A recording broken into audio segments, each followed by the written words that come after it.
Hello students, एक बार फिर मैं आप सभी का स्वागत करता हूं। हम लोग पढ़ रहे थे ग्रामर, और ग्रामर में हमने टेंस पढ़ा था, और हमने ये जाना था कि टेंस कितने प्रकार के होते हैं। तो गाइज हमने जाना था कि टेंस कितने प्रकार के होते हैं, 3 प्रकार के होते हैं, और उनकी टाइप कितनी होती है गाइज, 4 होती है। तो जैसे प्रेजेंट टेंस की कितनी टाइप होती है, तो 4 होती है। कौन? Present indefinite tense, present continuous tense, present perfect tense and present perfect continuous tense. उसी तरह गाइज हमने जाना था पास्ट की कितनी टाइप होती है, 4 होती है। कौन? Past indefinite tense, past continuous tense, past perfect tense and past perfect continuous tense. उसी तरह हमने फ्यूचर की जानी थी, फ्यूचर कितनी टाइप होती है गाइज, तो उसकी भी 4 टाइप्स होती है। कौन? पहली future indefinite tense, future continuous tense, future perfect tense and future perfect continuous tense. तो गाइज आज हम लोग स्टार्ट करने वाले हैं प्रेजेंट इंडेफिनिट टेंस। तो चलिए गाइस, बिना टाइम वेस्ट किए हम लोग स्टार्ट करते हैं प्रेजेंट इंडेफिनिट टेंस। तो चलिए गाइस, जैसा कि मैंने कहा था कि present indefinite tense, present indefinite की पहचान क्या होती है गाइस, तो क्या होती है? ता है, ती है, ते है। क्या होती है गाइस? ता है, ती है, ते है। और इसकी हेल्पिंग वर्ब क्या होती है गाइस, तो क्या होती है? यस, यस, डू और डस। क्या होती है गाइस? यस, यस, डू और डस होती है। और हमने जाना था कि सेंटेंस कितने प्रकार के होते हैं गाइस, तो 5 प्रकार के होते हैं। पहला असर्टिव सेंटेंस, दूसरा इंट्रोगेटिव सेंटेंस, तीसरा एक्सक्लेमेटरी सेंटेंस, चौथा ऑप्टेटिव सेंटेंस, और पांचवा क्या होता है गाइस? Imperative sentence. तो आज हम लोग पढ़ने वाले हैं पहला सेंटेंस, जो कि क्या है? असर्टिव सेंटेंस, जिसे क्या बोलते हैं गाइस? साधारण वाक्य। क्या पढ़ने वाले हैं गाइस? असर्टिव सेंटेंस, जिसे क्या बोलते हैं? साधारण वाक्य। तो साधारण वाक्य गाइस 2 प्रकार के होते हैं, जैसा कि मैंने बताया था। पहला होता है अफर्मेटिव, दूसरा क्या होता है? निगेटिव। तो आज हम लोग क्या पढ़ेंगे? अफर्मेटिव, जिसे क्या बोलते हैं गाइस? सकारात्मक वाक्य। क्या बोलते हैं गाइस? सकारात्मक वाक्य। और प्रेजेंट इंडेफिनिट टेंस का सिंटैक्स क्या होगा गाइस? सिंटैक्स मतलब उसको ट्रांसलेट कैसे करेंगे, हम लोग कैसे ट्रांसलेट करेंगे गाइस? तो सबसे पहले उसमें आ जाएगा सब्जेक्ट, फिर उसे लगा देंगे हेल्पिंग वर्ब, और उसके साथ यस और ईएस का प्रयोग करेंगे गाइस। किसका प्रयोग करेंगे? यस और ईएस का। उसके बाद ऑब्जेक्ट रहेगा तो लिखेंगे, नहीं रहेगा तो नहीं लिखेंगे। उसके बाद अदर, अदर में जैसे बाजार आ गया, घर आ गया, या स्कूल आ गया, तो उसमें क्या करेंगे गाइस? अदर में ये सब लिखेंगे, और लास्ट में क्या लगाएंगे? Full stop. उसी तरह गाइस हम लोग सिंपटम देखते हैं, मतलब इनके वाक्यों को कैसे पहचानेंगे, प्रेजेंट इंडेफिनिट के टेंस के वाक्यों को कैसे पहचानेंगे। तो कैसे पहचानेंगे गाइस? सबसे पहले उसमें आ जाएगा सब्जेक्ट, फिर क्या आ जाएगा गाइस? ता है, ती है, ते है, वो भी किसमें? लास्ट में। ठीक, तो जैसे मैं कह दूं, देखिए गाइस, सबसे पहले आया ना सब्जेक्ट, फिर उसके बाद क्या आया गाइस? क्या आया? लास्ट में मैंने कहा था ता है, ती है, ते हैं आए, तो क्या हो जाएगा? Present indefinite tense. तो लास्ट में क्या आएगा गाइस? ता है। क्या आएगा गाइस? ता है। ओके गाइस, तो हमने क्या जाना, पहचान जाना क्या है कि पहले आ जाएगा सब्जेक्ट, फिर क्या आएगा? ता है, ती है, ते है में से कोई आ जाएगा। उसके बाद हम लोग इसको ट्रांसलेट कैसे करेंगे, ठीक ना? तो कैसे करेंगे गाइस? इसमें हमको हेल्पिंग वर्ब क्या है? 2 है, यस और ईएस, और डू और डस। तो गाइस हम लोग अफर्मेटिव में क्या करेंगे? सिर्फ यस और ईएस का प्रयोग करेंगे। लेकिन अफर्मेटिव में किसमें यस, ये यस या ईएस का प्रयोग करेंगे? तो सिर्फ अफर्मेटिव सेंटेंस में। किसमें गाइस? सिर्फ अफर्मेटिव सेंटेंस में क्या करेंगे गाइस? हम लोग यस और ईएस का प्रयोग करेंगे, न कि निगेटिव में। निगेटिव में क्या करेंगे गाइस? डू और डस का प्रयोग करेंगे।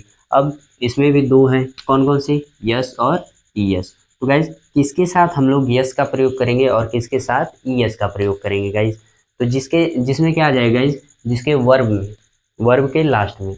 ओके गाइस, वर्ब के लास्ट में अगर जो वर्ब रहेगा, जैसे रीड आ गया, टीच आ गया, या प्ले आ गया, तो उसके लास्ट में जो अक्षर रहेगा, है ना?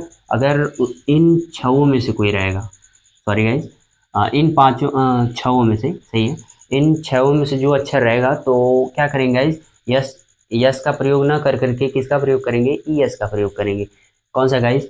यस, सी, एच, ओ, एक्स या जेड। अगर इन छवों में से कोई अक्षर रहेगा गाइस वर्ब के लास्ट में, तो क्या करेंगे गाइस? ईएस का प्रयोग करेंगे। ओके गाइस, और अगर ये नहीं रहेगा तो किसका प्रयोग करेंगे गाइस? यस का प्रयोग करेंगे। किसका प्रयोग करेंगे? यस का। ओके गाइज, और यस और यस लगाएंगे कहाँ? तो वर्ब में लगाएंगे। ओके गाइज, किस में लगाएंगे? वर्ब में लगाएंगे।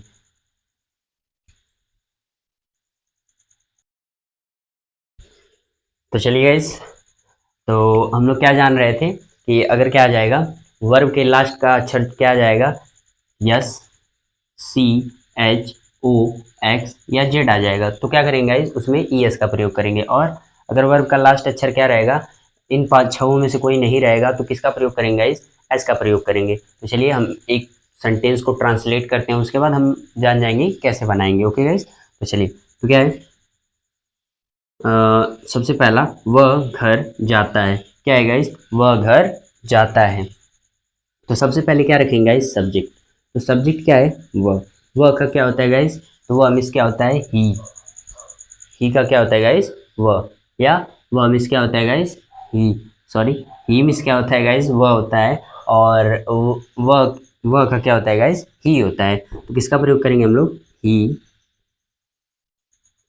ही। उसके बाद वर्ब। वर्ब क्या है गाइस? जो किसी वाक्य में कार्य करता है उसे क्या, सॉरी, सब्जेक्ट द्वारा किए गए कार्य को क्या कहते हैं गाइस? वर्ब कहते हैं। यहाँ हमने सब्जेक्ट रख दिया, कौन? वह। उसके बाद वर्ब क्या है गाइस? वर्ब क्रिया। वर्ब का मतलब क्रिया। तो जाना क्या है गाइस? क्रिया है। जाना क्या है? क्रिया है। तो सब उसके बाद क्या लगाएंगे? गो। और जैसा कि मैंने कहा, अगर वर्ब के लास्ट में इन छहों में से कोई दिख जाए, ठीक है ना, तो उसके साथ किसका प्रयोग करेंगे? ई एस का प्रयोग करेंगे। तो गाइज देखिए, उन छहों में से ओ हमें वर्ब के लास्ट में दिखाई दे रहा है ना, तो क्या करेंगे? ई एस लगाएंगे।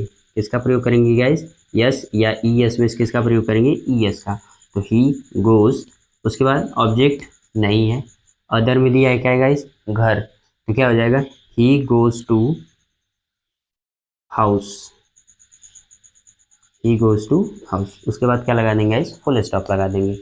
तो आपको आया गाइस समझ में क्या? सबसे पहले हमने सब्जेक्ट रखा, फिर वर्ब रखा। वर्ब में यस का प्रयोग करेंगे कि ई एस का? तो किसका प्रयोग करेंगे गाइस? ई एस का। क्यों? क्योंकि वर्ब के लास्ट में हमें क्या? ओ दिख गया। और मैंने जैसा कि कहा था कि इन छहों में से अगर कोई अक्षर दिख जाए वर्ब के लास्ट में, तो किसका प्रयोग करेंगे? ई एस का प्रयोग करेंगे। अब आते हैं हम लोग दूसरे सेंटेंस पे। क्या? तुम रोज पढ़ते हो। तो गाइज एक यहाँ विशेष बात है कि क्या, अगर प्लूरल सब्जेक्ट रहे, क्या रहे गाइज? अगर प्लूरल सब्जेक्ट रहे तो उसके साथ न तो एस का प्रयोग करेंगे, न ही ई एस का प्रयोग करेंगे। वर्ब जैसा रहेगा वैसे रख देंगे। वर्ब मतलब गाइज क्रिया। अब अभी जैसे मैंने कि बताया कि वर्ब क्या है गाइज? क्रिया। तो जैसे सिंगुलर सब्जेक्ट के साथ यस ई एस का प्रयोग करेंगे, प्लूरल सब्जेक्ट के साथ यस ई एस का प्रयोग नहीं करेंगे। तो क्या है गाइस, जैसे कि मैं बता देता हूँ प्लूरल सब्जेक्ट कौन होता है और सिंगुलर सब्जेक्ट क्या होता है। हालांकि मैं पिछले वीडियो में बता चुका हूँ गाइस, क्या सिंगुलर सब्जेक्ट कौन होता है और प्लूरल सब्जेक्ट कौन होता है। तो प्लूरल सब्जेक्ट कौन होता है गाइस? यू, वी और वे। यू मीन्स क्या होता है गाइस? यू मीन्स होता है तुम, और वी मीन्स क्या होता है गाइस? हम, और दे मीन्स क्या होता है? वे। या तो कोई दो नाम आ जाए तब भी वो प्लूरल कहलाएगा। जैसे मैं कह दूँ अमन एंड मोहन, ये क्या है गाइस? प्लूरल है। तो ये क्या है गाइस? ये प्लूरल सब्जेक्ट है, जितने भी हैं क्या है? प्लूरल सब्जेक्ट है। उसके बाद मैं कह दूँ गाइस, जैसे क्या,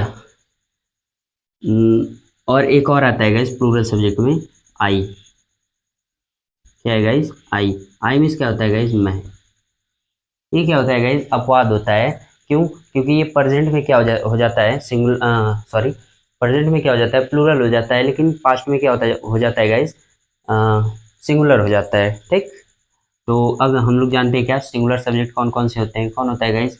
ही। ही मीन्स क्या होता है गाइस? वह। और ये किसके लिए प्रयोग किया जाता है? पुरुष के लिए। किसके लिए प्रयोग किया जाता है गाइस? पुरुष के लिए।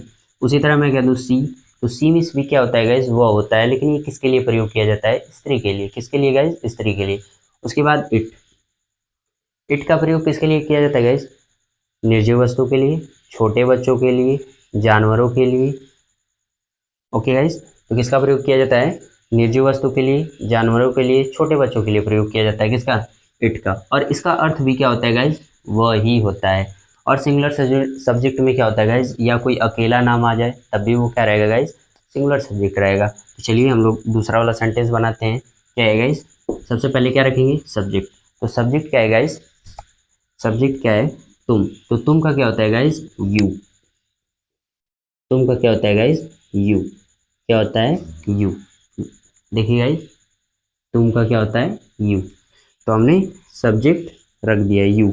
उसके बाद वर्ब, वर्ब मतलब क्रिया। क्रिया क्या है गाइस, पढ़ना। क्या है गाइस, पढ़ना। ठीक, तो क्या रखेंगे, रीड। और जैसा कि मैंने, उसके बाद क्या है, यस और यस। और जैसा कि मैंने अभी बताया कि अगर प्लूरल सब्जेक्ट रहेगा तो उसके साथ ना तो एस का प्रयोग करेंगे और ना ही ई एस का प्रयोग करेंगे। क्या हो जाएगा, कुछ नहीं लगेगा।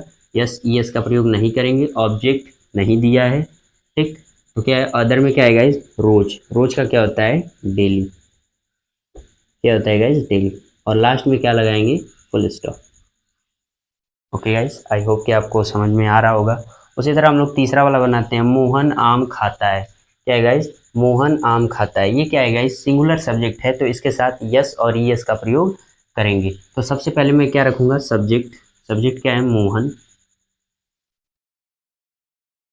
उसके बाद वर्ब। वर्ब क्या है गाइस, खाना। क्या खाना, आम खाना, तो इट। और वर्ब क्या है गाइस, इट। अच्छा, इन छवों में से आया है गाइस टी, तो इसमें क्या होता है, लास्ट में टी नहीं है ना गाइस। तो इन छवों में से क्या है, नहीं है वो अक्षर। अगर लास्ट के, वर्ब के लास्ट में अगर वो इन छवों में से कोई अक्षर रहता तो किसका प्रयोग करते गाइस, ई एस का प्रयोग करते हैं। अगर इन छवों में से कोई रहेगा गाइस तो किसका प्रयोग करेंगे, ई एस का। अगर नहीं रहेगा तो किसका प्रयोग करेंगे, एस का प्रयोग करेंगे। क्या क्या होगा गाइस, मोहन इट्स, एस लगा देंगे। और क्या खा रहा है गाइस, ऑब्जेक्ट नहीं दिया है, अदर दिया है। क्या खा रहा है, मैंगो। तो मैंगो क्या हो जाएगा गाइस, मैंगो। और लास्ट में फुल स्टॉप लगाएंगे। तो क्या बनेगा गाइस, सबसे पहले हम लोग क्या रखेंगे, सब्जेक्ट। फिर क्या रखेंगे, वर्ब। फिर क्या रखेंगे, यस ई एस। अगर प्लूरल सब्जेक्ट रहेगा तो यस ई एस का प्रयोग नहीं करेंगे। अगर सिंगुलर सब्जेक्ट रहेगा तो यस ई एस का प्रयोग करेंगे। और देखेंगे वर्ब के लास्ट में क्या है, अगर इन छवों में से कोई अक्षर आएगा तो ई एस का प्रयोग करेंगे, नहीं तो एस का प्रयोग करेंगे। उसके बाद क्या रखेंगे गाइस, ऑब्जेक्ट। ऑब्जेक्ट रहेगा तो रखेंगे, नहीं रहेगा तो नहीं रखेंगे। उसके बाद अदर। अदर यहाँ क्या है, मैंगो, तो मैंगो मैंने रख दिया। या हाउस आ गया तो ये भी अदर था गाइस। तो उसके बाद क्या है, फुल स्टॉप, तो मैंने फुल स्टॉप लगा दिया। अच्छा गाइस, हम लोग चौथे वाले सेंटेंस पे आ जाते हैं। क्या है, सब्जेक्ट। सबसे पहले सब्जेक्ट रखेंगे, तो क्या है गाइस, वे हमें पढ़ाते हैं। वे हमें पढ़ाते हैं। तो सबसे पहले क्या रखेंगे गाइस, सब्जेक्ट। सब्जेक्ट क्या है, वे। मैंने बताया था सब्जेक्ट किसे कहते हैं, जो किसी वाक्य में कार्य करता है उसे क्या कहते हैं, सब्जेक्ट कहते हैं। तो क्या है गाइस, वे। वे क्या, वे का क्या होता है गाइस, जैसे कि मैंने बताया, वे का क्या होता है, दे। क्या हो जाएगा, दे। फिर क्या हो जाएगा गाइस, वर्ब। वर्ब क्या है, पढ़ाना, तो पढ़ाना क्या हो जाएगा गाइस, टीच। और इसमें यस यस का प्रयोग करेंगे, नहीं करेंगे, क्यों, क्योंकि यहाँ क्या है गाइस, वे एक प्लूरल सब्जेक्ट है, तो प्लूरल सब्जेक्ट के साथ यस यस का प्रयोग नहीं करेंगे। तो दे टीच, यस यस का प्रयोग नहीं करेंगे। ऑब्जेक्ट क्या है गाइस, हमें। ऑब्जेक्ट मैंने बताया था, सब्जेक्ट द्वारा किए गए कार्य का जिस पर प्रभाव पड़ता है उसे क्या कहते हैं गाइस, ऑब्जेक्ट कहते हैं। तो हमें क्या है गाइस, ऑब्जेक्ट, तो क्या हो जाएगा, टीच अस। Teach us. उसके बाद अदर में, अदर में कुछ नहीं है तो क्या लगा देंगे, उसके बाद फुल स्टॉप, तो फुल स्टॉप लगा देंगे। ओके गाइस, तो इस प्रकार हम लोग क्या करेंगे, क्या करेंगे, सेंटेंस को ट्रांसलेट करेंगे। और यहाँ पर क्या है गाइस, यस और यस का मतलब क्या है, सिंगुलर सब्जेक्ट। और यहाँ पर पी यस का मतलब क्या है गाइस, प्लूरल सब्जेक्ट। ठीक, एक बार फिर से मैं बता देता हूँ। अगर क्या है गाइस, अगर प्लूरल सब्जेक्ट रहेगा तो यस और यस का प्रयोग नहीं करेंगे। ओके गाइस, और अगर सिंगुलर सब्जेक्ट रहेगा तो उसके साथ यस यस का प्रयोग करेंगे। अब हम लोग उसमें कंफ्यूज हो जाएंगे कि क्या, किसके साथ एस का प्रयोग करेंगे और किसके साथ ई एस का प्रयोग करेंगे। तो जैसा कि मैंने बताया, अगर वर्ब के लास्ट में क्या आ जाएगा गाइस, वर्ब के लास्ट में अगर क्या आ जाएगा, इन छवों में से कोई अक्षर आ जाएगा तो किसका प्रयोग करेंगे, ई एस का प्रयोग करेंगे। अगर इन छवों में से कोई अक्षर नहीं आएगा तो किसका प्रयोग करेंगे गाइस, एस का प्रयोग करेंगे।